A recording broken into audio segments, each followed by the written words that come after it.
Welcome Friday Focus, March 31st, 2017. So for a lot of us, it's the conclusion of when we set up our wildly important goals. We set them up to, for some of the departments like the veins, for example, to get people into production at 60 to 65%.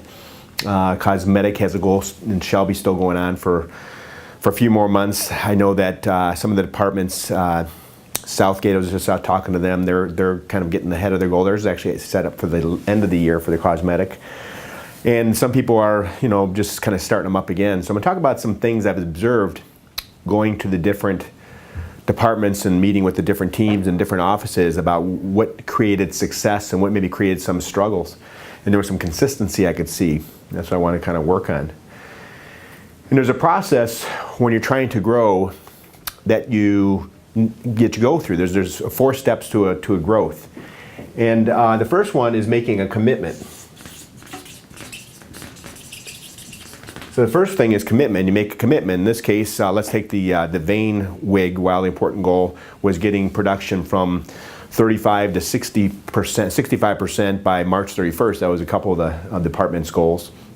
And that was a commitment. That was the first thing. Make a commitment to make something big happen. The second thing that has to happen in order to achieve the growth is to have courage. You have the courage to make it happen. And once you make a commitment, the courage can occur, but the courage doesn't really come before the commitment, because if you haven't made the commitment to do it, the courage is usually replaced by, oh, we can't do that. We can't get, how can we go from 35 to 60%? It doesn't make any sense. But once you make a commitment, make it happen, then you get the courage that it actually can occur. And the third C that happens is called capability.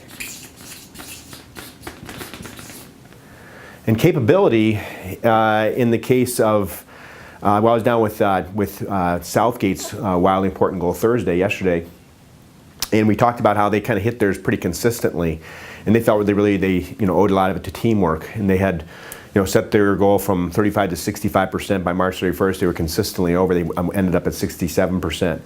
And their capabilities were, getting rid of some unnecessary tasks. I know a lot of us have been working on, doing less unnecessary ultrasounds, shortening up the history and physical, increasing the hours. That's a capability. Cross-training, that was a real important step. They taught the technicians how to do the tumescent. They taught the PAs how to do the ultrasound. They taught the medical assistants how to assist in the phlebectomies.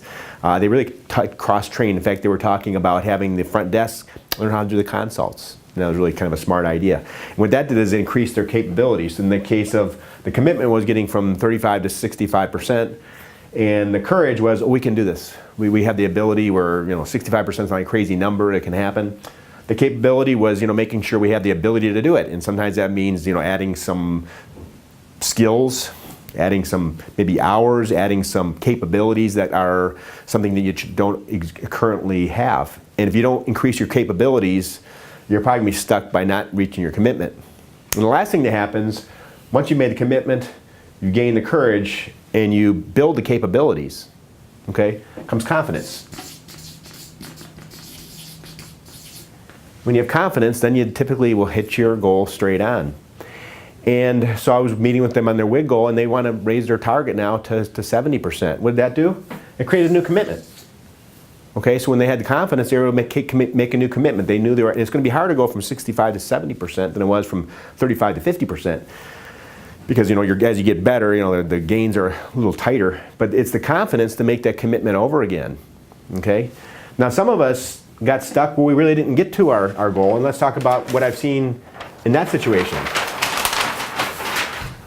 So we're looking at a problem. I can hear people talking about 2 different things, and I've been talking to some of the teams about this. As an observation I've noted again and again, especially when we weren't there, when we weren't hitting our commitments. So the commitment would occur, the courage would be there, and the capabilities didn't really get created maybe, so that didn't really give the confidence.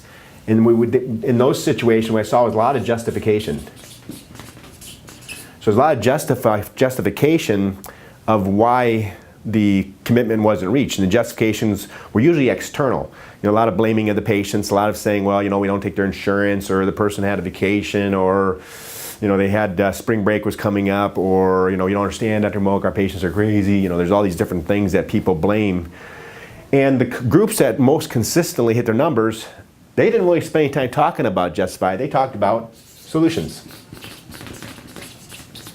And the pattern I saw was justification led to maybe a difficulty hitting your commitments. In fact, almost makes it impossible, because you're not having courageous. You're not going to build capabilities. You're certainly going to get confident you'll hit them.